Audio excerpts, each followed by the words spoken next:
100% signals coming out of there to Pakistan and to America. Jaishankar जी इस वक्त Russia के अंदर हैं, बहुत बड़ी एक डेवलपमेंट इंडिया जो है वो पूरे तरीके से हर महाज पर तैयार है। वर्ड्स थे डॉक्टर जयशंकर के ये हमारा एक एक्सेप्शनल रिलेशनशिप है। इंडिया की अगर बात करें तो हमने हमारे अकॉर्डिंग वो बहुत आगे जा चुके हैं। पाकिस्तान स्टॉक एक्सचेंज शदीद मंदी की लपेट में है। मार्केट 61,000 पॉइंट्स की हद भी गवा बैठी। तो की बात ये है कि तुम ये ना समझो कि हम तुम्हारे ऊपर डिपेंडेंट है, तुम्हारे से इंडिया नहीं चलता दुनिया में, और तुम्हारे अल्टरनेटिव और भी हैं। मुकम्मल तौर पे जंग जो है वो फैली हुई है इस वक्त शाम में। डॉक्टर जयशंकर का 6 days long significant crucial visit to Russia, और इसमें बड़े जज्बात हैं। ऐसे लफ्ज इंडिया अमेरिका के लिए इस्तेमाल नहीं करता था। तो ये तो सीधा सीधा अमेरिका को जवाब मिल चुका है कि Bharat will become a graveyard for the big companies.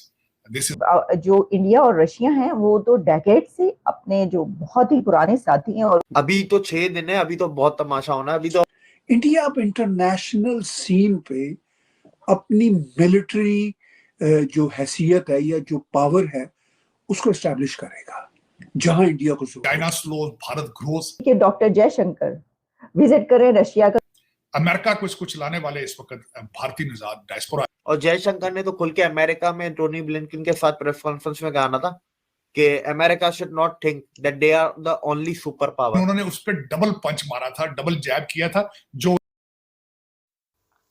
हमारे YouTube चैनल हिंदुस्तानी हाइट्स में आपका स्वागत है। दोस्तों, भारतीय विदेश मंत्री जयशंकर जी इस समय रूस के दौरे पर हैं।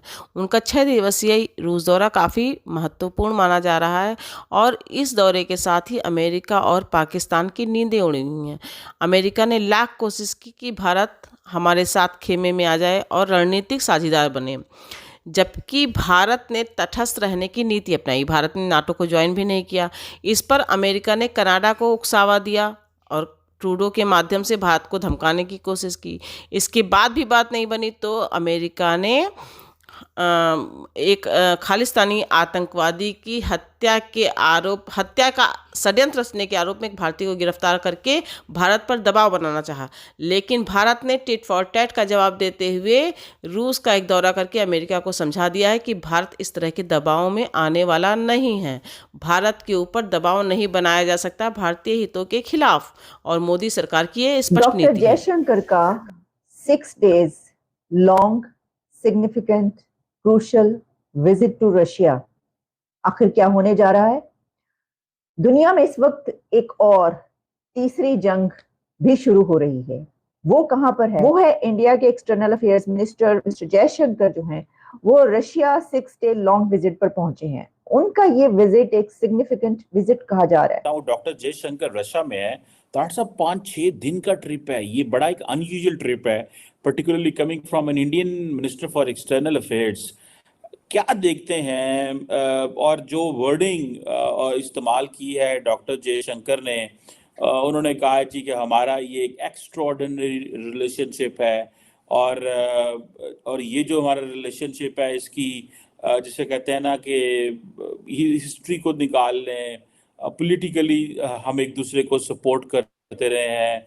इंडियन पॉलिटिकल कम्युनिटी से भी उन्होंने इंडियन कम्युनिटी से भी वहाँ पर उन्होंने खिताब किया, और जो वर्ड उन्होंने बोले, उन्होंने कहा एक्सेप्शनल स्टेडीनेस और रिलेशनशिप ऑफ ग्रेट सेंटिमेंट। ये वर्ड्स थे डॉक्टर जयशंकर के ये हमारा एक एक्सेप्शनल रिलेशनशिप है, और इसमें बड़े जज्बात हैं। ऐसे लफ्ज इंडिया अमेरिका के लिए इस्तेमाल नहीं करता था। साहब, आपने डॉक्टर जयशंकर को कॉन्टिन्यूसली सुना है। How do you see this? America को दिखाने गए हैं, करने गए हैं कि ठीक है, आप हमें जो है वो ये हाल ही में जो वाकयात हुए हैं, रशिया के साथ हमारे वैसे ही ताल्लुकात हैं जैसे हैं, हम इनको छोड़ नहीं रहे। This is a messaging which they are giving to US. आपने बिल्कुल सही आइडेंटिफाई किया है। जिस तरीके से हमारे मिलिट्री हेड जो है आसिम मुनीर साहब यहाँ काफी दिन गुजार कर गए हैं, एक तो उसके जवाब में वो गए हैं वहां पे, उन्होंने कहा कि if you are looking for option we are looking for option as well, if you have other choices we have other choices as well. तो एक तो उसका टिट फॉर टैट उन्होंने किया, और दूसरा जो सर्दमोरी पिछले दिनों में दिखाई गई है कनाडा और अमेरिका की तरफ से, जिसका मैं समझता हूं कि it's nothing to do with the Khalistan movement, is to do with many other things. Chinese growth, Chinese grip, Indian diaspora का influence all over the world, ये सारी चीजों पे इस वक्त ना सिर्फ अमेरिका, पूरा वेस्ट जो है परेशान है इस वक्त कि what is happening, what is taking place. देखें, जब भी नया कहते हैं ना, when the new kid is on the block होता है, तो दूसरे जो बच्चे सारे परेशान हो जाते हैं कि यार ये नवा बंदा आ गया उन्हें। वो this is what is exactly happening. Rapid speed उनकी इकोनॉमी की ग्रोथ, जिस तरह मैंने कहा था चाइना स्लो, भारत ग्रोस। अब देखें आज जो चाइना की तरफ से उनके आई है स्टेटमेंट कि Bharat will become graveyard for the big companies.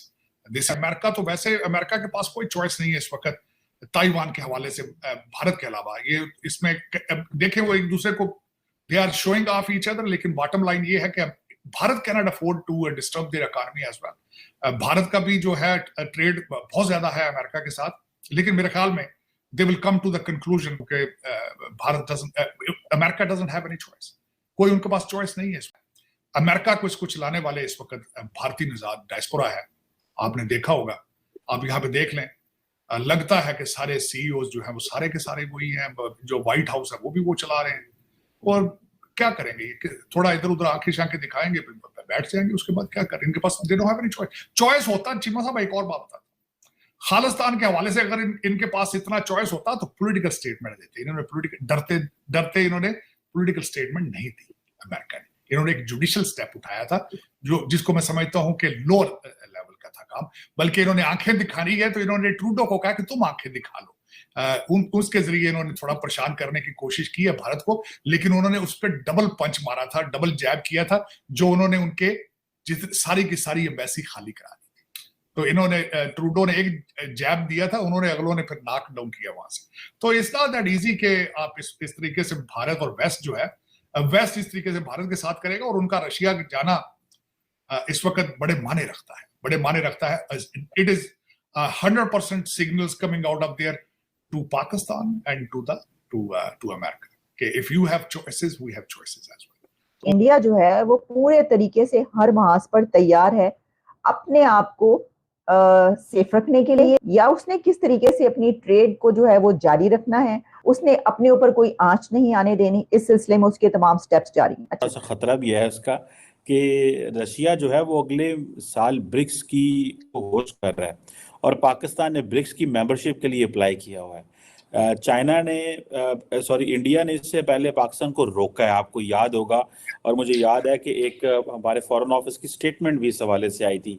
तो मुझे तो लग रहा है कि ये जितनी जपियां डॉक्टर जयशंकर पा रहे हैं लेवरोव को, रशियन फॉरेन मिनिस्टर को, ये बेच कितने ही ना कह दें कि पाकिस्तान नहीं आने देना ब्रिक्स में। अगर पाकिस्तान आके चाइना को छोड़ के डायरेक्ट अमेरिकन कैंप में जिस तरह आने की कोशिश कर रहा है, या जो कुछ हो रहा है यहाँ पे, आपका क्या ख्याल है, उससे रशिया को रिजर्वेशंस नहीं होंगी? चाइना का आपने सीपैक बंद कर दिया है, चाइना को रिजर्वेशंस नहीं होंगी इन सर्कमस्टांसेस में। और भारत अगर जाके मॉस्को बैठ के उनको कहता है कि आपने अंडर दीज सर्कमस्टांसेस आपने ब्रिक्स में पाकिस्तान को नहीं ला के आना, तो रशिया के पास कौन से चॉइसेस होंगे जब आप while you are sitting in Washington DC? Confusion बहुत ज्यादा है, हमारे बहुत ज्यादा कंफ्यूजन है। हमें अभी तक सबसे बड़ी तो बात यही नहीं पता कि हमारे लिए सदारती निजाम ठीक है या पार्लियामेंट्री सिस्टम ठीक है। हमें अभी तक यही नहीं पता कि हम इस्लामिक कंट्री हैं कि हम सेकुलर कंट्री हैं। हमें कुछ नहीं पता सिवाय डॉलर और पाउंड के। हमें जो डॉलर दिखाता है हम उधर चले जाते हैं।